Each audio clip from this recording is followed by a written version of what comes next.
hand shaking? Are they speaking unevenly? Those are things that you need to add in your notes when you're assessing a particular dimension or you're assessing that candidate within a specific dimension, so that that will help you rate them appropriately at that time. You want to make notes not only about what the candidate says, but what they don't say. Again, there might be things they're missing, okay? And if they're not saying it, they didn't do it. So you can't assume that they're doing a particular objective if they don't say they're doing it. You want to make a note of the time the exercise starts and stops. And now this is a key point here, because in certain exercises, you may have a specified preparation period and to be followed by a specified presentation period. So let's say you have a 20-minute preparation time and a 20-minute presentation time. However, you only use 5 minutes of your preparation time and you only use 7 minutes of your presentation time. That may have an adverse impact on your performance. And so you want to record those times. And if there are key factors that are left out in their presentation that should have been addressed, that can be included in the notes for that candidate's feedback that they will receive from their chief or from me to their chief at a later period, and it will help them for their subsequent assessment centers that they use all the time available to them to make sure they're given a complete and concise presentation within the timelines given. In exercises such as role play, we want to occasionally make a note about what the role player is doing. Specifically, or for instance, I should say, the role players talk steadily for 5 minutes of that 7 minutes of presentation time. If the role player is talking, then that means the candidate's not talking. So the candidate has lost control of that scenario. And so those things you want to make sure you're noting, because that's going to be part of your evaluation and how you're going to rate that person. And of course, you can't write nonstop. You have to have your own notes, ways to take in shorthand, things to where you can write quick notes and yet you're still able to observe the candidate. If you're writing nonstop, you can't be making objective observations of the candidate. So you want to make those quick notes, quick hitter reminders, and then when you do get a little bit of time, you fill those quick reminders in with context or what that meant so you don't forget, and you can recall that when it comes time to discussing your ratings at the post-exercise consensus meeting with other assessors. The third component, or third step of the role of an assessor is to rate the candidate on appropriate dimensions by assigning a value to the behaviors noted. Again, you're observing those behaviors, you've taken those notes, and now you're able to go through that dimension and the description of that dimension and rate them appropriately based on what your notes are saying. Fourth, you want to discuss the ratings with assessors and reach a consensus. And you've heard me speak to this a couple of times. So at the end of the exercise, after the candidate has left the room, you're going to score, you're going to fill out your rating sheet, giving them a 1 through 5 rating on each dimension. And then once all 3 assessors for that exercise have completed their ratings, then you're going to discuss it. The assessors have to be within 1 point of each other. So if one person gave a person a 1 for problem analysis and another assessor gave them a 5 for problem analysis, well, then we got to start discussing, you know, and that's where your notes come important, what you saw or didn't see that for what gave you, you know, caused you to provide the score for that dimension. And so what may occur is the person that gave them a 1 might have missed a few things, and through this discussion, they'll find out, oh, you missed this and this, and then, well, that may change the score, and you'll bring that score up to a 3. The other person might have thought they said something when they really did not, and so that might bring their score down to 4. So now we're somewhere in the 3 and 4 range, or within 1 of each other. Now we're good and we can move on. But that's how you're going to grade and rate and work through a consensus with each dimension for the exercise you're assessing. So behavior observation and recording. You want to, behavior will be defined as those objectives that are observable in which candidates make when engaged in assessment exercises. Okay, we can only directly observe what a candidate is thinking or feeling, not what they're not saying or not feeling. We have to have objective observations, but we can, however, observe the byproducts of their thoughts or feelings. And again, this is through nervous actions, for instance. You know, they might have facial expressions, they might have shaking hands, sweaty, excessive sweatiness. The tone of their voice may change, you know, gestures. They may have nervous gestures they take. And those things are not take, but demonstrate. And those things you want to note and put in your notes, because that's all part of the oral communications, in this case, oral communications rating. So how do you differentiate between the behavior and non-behavior? So for example, the candidate was nervous during the interview simulation. Or would you say throughout the interview simulation, the candidate stuttered, his hands shook, and he perspired profusely? Of those two statements there,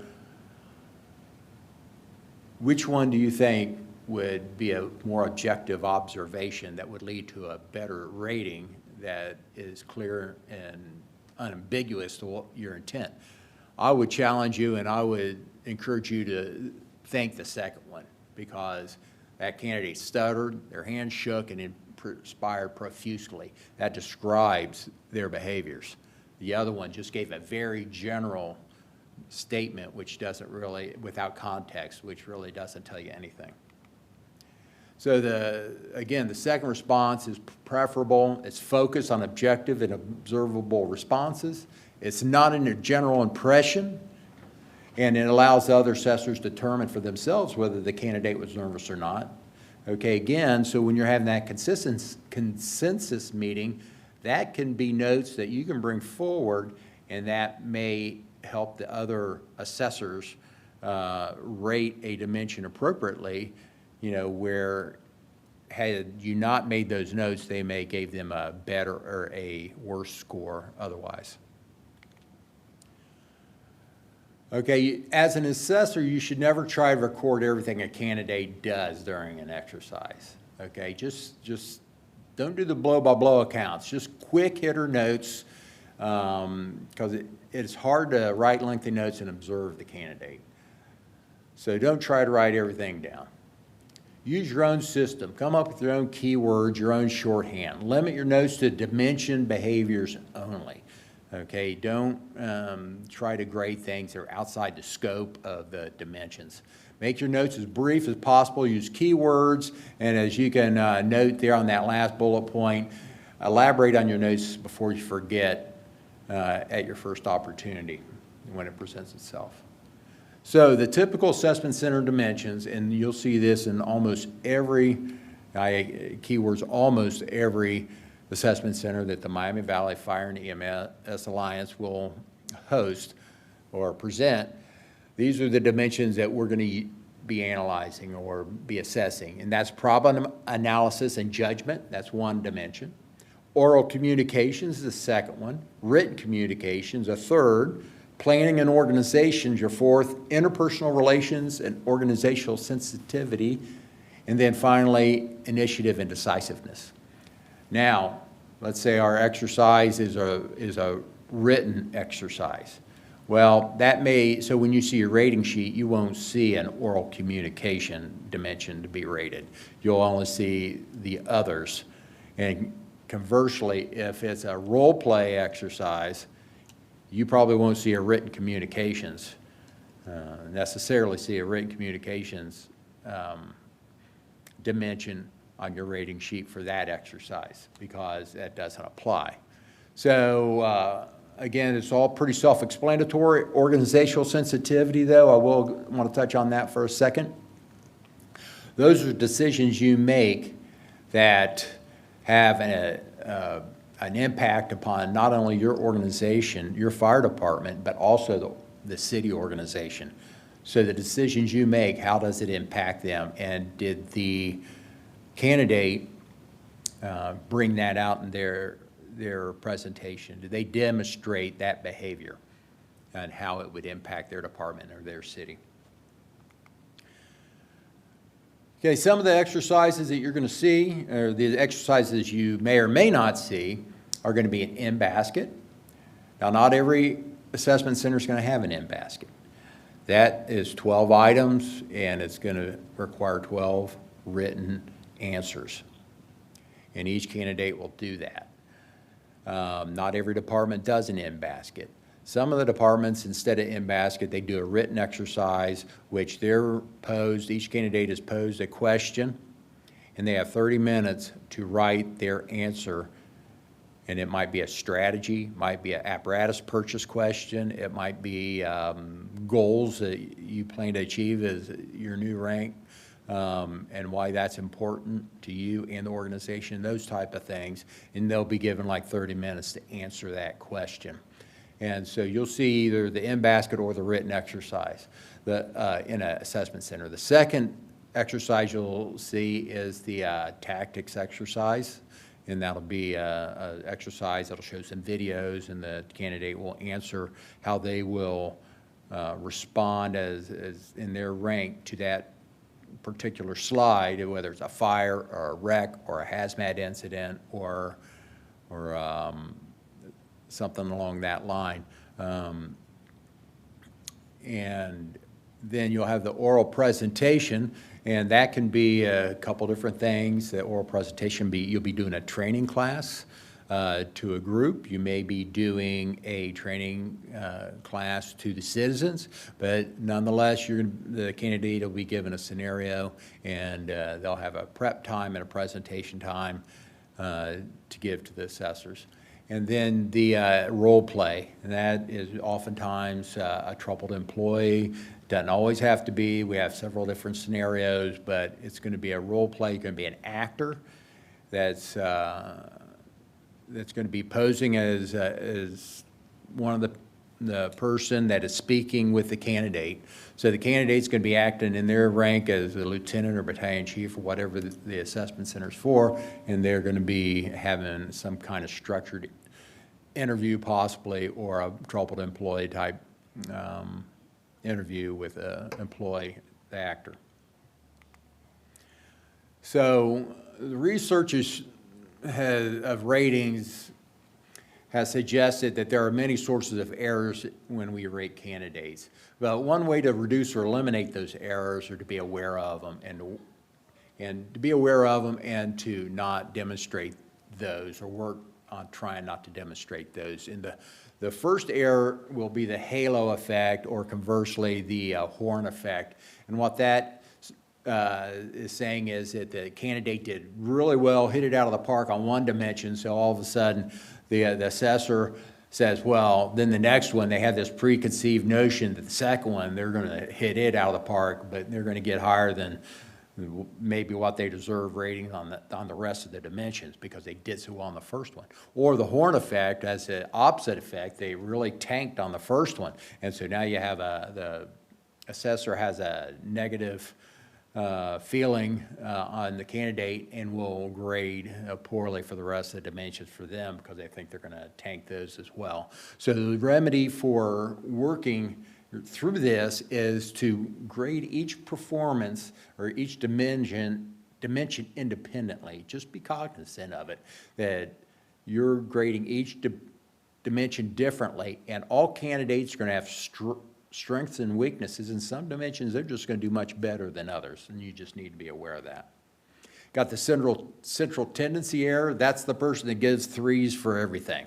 Okay, so everything's average. Well, that doesn't serve the department very well. That doesn't serve the candidate very well because they're not going to get really good feedback. The department may not get a really good candidate if this tendency occurs. And what that is, everyone gets 3. So how do we fix that? We just realize you have ratings of 1 to 5, 1 being the worst, 5 being the very best, and use that rating range with every dimension and just make a solid effort. Now, it might be a 3, it might be all 3s for a particular candidate, but I think you're going to find that there's going to be some dimensions they're real strong at and some that they're not very strong at. So you're going to see some 1s and 2s and 4s and 5s in there.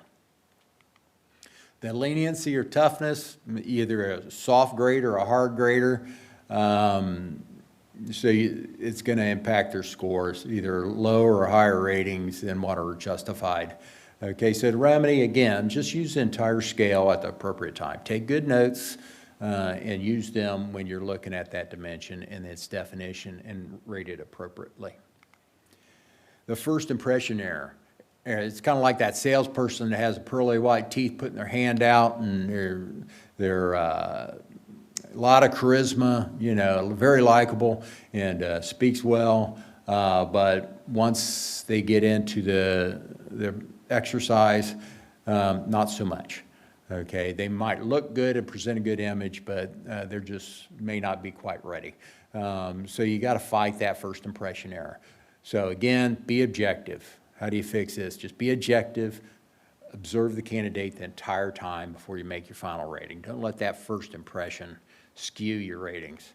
Conversely, don't develop a bias or a stereotyping based on what that candidate looks like, okay? Just because you don't agree with their likes or dislikes that shouldn't play into how you rate them. So the remedies, be objective again, make objective observations or observation of objective criteria and leave your personal dislikes at the door. The contrast effect, and that occurs when one candidate comes before you and is unusually good or bad, and then you're rating the next person, comparing them to the previous candidate. So let's say candidate number 1 hits it out of the park, candidate 2 comes in, and they're doing a really good job, but instead of 4s and 5s, they're getting, you know, they may only get 2s and 3s because they're not nearly as good as that first one. Again, you're rating them based on observable, objective criteria.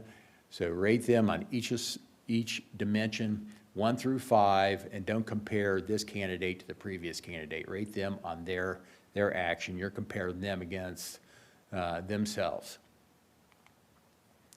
Assessor rigidity is when the assessors rate a candidate low because they just didn't answer it how they thought it should be answered, okay? And they left their opinion, what they thought was left out. So remember that oftentimes there's more than one way of solving a problem, okay? So in fact, there might be several ways of solving a problem in this exercise. So maintain an open mind and see what they do to bring it to resolution. Let's see how they go around the bend. Where do they finish? And if they resolve the issue, you might have learned something. There might be more than one way of solving an issue. Assessor confusion, well, maybe the assessor doesn't understand the rating scale, dimensions, and exercises. If you do not, come to the assessment center coordinator or one of the other assessors that have been participating for a while. They can help walk you through this or just show you they're really simple things that if you if you're shown some of these, you'll get a quick understanding of it. And but don't wait until you get into that exercise and realize that you don't understand everything you should be doing. A logical error. So the assessor thinks in a logical error that that one dimension is logically related to the other dimension. So if they got a 3 on that dimension, they're going to get a 3 on the other, where their definitions for each of those dimensions are differing. So we will remedy this by reading the definitions of dimensions, then rating them accordingly based on the observations you made and how their demonstrated actions fit into that dimension. So summary, go through this really quickly. You're going to evaluate the performance on each dimension independently. That's universal. You're going to fit this into almost every one of these bullet points. Rate them on the basis of actual dimension behaviors. Reread the dimension definitions before making the ratings. Again, you're rating them independently on that dimension. Remember that every candidate will have a different pattern of high and low. Again, don't do all threes, look at it. They might get a 1 in oral communications, but they might get a 5 in decision making. Okay, so that's not unusual. So use the whole rating scale. Be objective. Watch what they're doing, what they're saying, what they're demonstrating, and note those specific things they're doing and how they fit into a dimension. Don't let your biases influence your impression of the candidate and your ratings. Wait until all the relevant information. Don't let that salesperson candidate skew your grading, where you're automatically going to give them higher scores because they're very dynamic, or give them low scores because they're, quite frankly, might be very good and capable of meeting their next rank, but they're not a very dynamic speaker like myself. Do not discuss the candidate's performance with other assessors until the final evaluation. So yeah, we don't want to do groupthink, and have that discussion. We want to wait till you're doing the consensus discussion at the end of the exercise, or after the candidate leaves. And we want to describe the candidate behaviors. Again, keywords, behaviors, not your subjective thought on, when reporting performance on an exercise. What did they do, not what you thought they did. Okay, real quick, we're going to do some exercises here to give you some thoughts and help you on your note taking. Okay, the first example is what you might see on notes. Which one appears to provide a more objective viewpoint to you? Okay, the first one, the candidate consistently spoke in a clear, well-modulated voice. Okay, this is clearly the oral communications dimension. The second one is the second example of note taken was the candidate was obviously a poor communicator because he never paid any attention to anything any of the other candidates said. Okay, very broad, very general, no specific examples of how they demonstrated the behavior of being a poor communicator or anything like that. So yes, the first one would be the better. It's short, it's concise, and it gives you well thought out examples of how they demonstrated their oral communications. Number 2, during role play, the candidate yelled at the councilman's wife and told her she was stupid. Or would the better note be the candidate completely mishandled the role play situation? Okay, which one's more general? Which one's more specific? That's right, the first one. That's the more concise and complete note that you can bring forward for a rating. The third example is the candidate had a great deal of written communication ability as indicated by the narrative portion of their report. Or the candidate's report form was printed very legibly with no crossed out words. Okay, again, the first one, a great deal of written communication. That's the key phrase there. Not good, very general, very vague. Okay. The second one, the form was printed very legibly with no crossed out words. That has meat to the bone. That's going to actually give you some good objective observations to where you can rate the person on their written communication. Some behavior observations, notes that you should focus on. First, you want to avoid the generalities, and I've just touched on this. So I'll move through this pretty quick. Okay, candidate did a good job on the exercise. That tells us nothing. There's no context. There's no detail. The candidate showed about average performance on dimension. Again, vague, incomplete, tells us nothing. Give specifics to why the candidate appeared to do a good job. The assessor should avoid using such terms as average, good, or poor. They tend to infer that the assessor believes the candidate should be rated rather than how they should be rated rather than the information on what they observed and they actually behaved. Give examples. Avoid the general terms. So our scoring is 1 to 5. We'll start with 5 being the strongest. Strong is 5. It's a strong rating. It's essentially saying the candidate's likely to be able to perform strongly in that category or that dimension that's being evaluated when promoted. And we'll be able to do this with little training or experience required to achieve that level of performance. You may see people like this. My last assessment center that I coordinated, we had a person that was very good and was a strong candidate. Then they got to more than adequate, not quite a 5, okay? They're more than adequate, okay? They're more than competent when promoted, and they're capable of improving their level of performance to a considerable degree given additional training and time. Of course, nobody's going to be perfect, even the 5, okay? They're all going to need a little bit of training and a little bit of experience, okay? 5's closer to it than the 4, but the 4 is pretty good. They're getting there, and they don't need a whole lot to get them to the optimal level of performance. Then you got the adequate or acceptable. That's like getting a C on your report card, okay? It's just average. They're likely to perform at a competent level, but they're going to need additional training, experience, and supervision, and they may need closer supervision than the 2 preceding categories. Then the less than adequate is at 2. They're likely to perform, they're not quite ready. They're not meeting that competent level. You're not a C student yet. You're a D student, okay? You're not quite competent, not average, okay? So they're going to need extensive training, experience, and supervision to get them to the competent or higher rating. And then, of course, 1, they're just not ready, okay? They're not capable of performing at the next rank, and they just need to get more training, more experience, and work on their skills. So your ethics, real quickly, your assessor judgments have a big impact on candidates. This is their career, and so it's incumbent upon us as assessors to grade them, honestly put our best effort into it because we're affecting their lives. We don't want to allow our biases or prejudices to influence the ratings.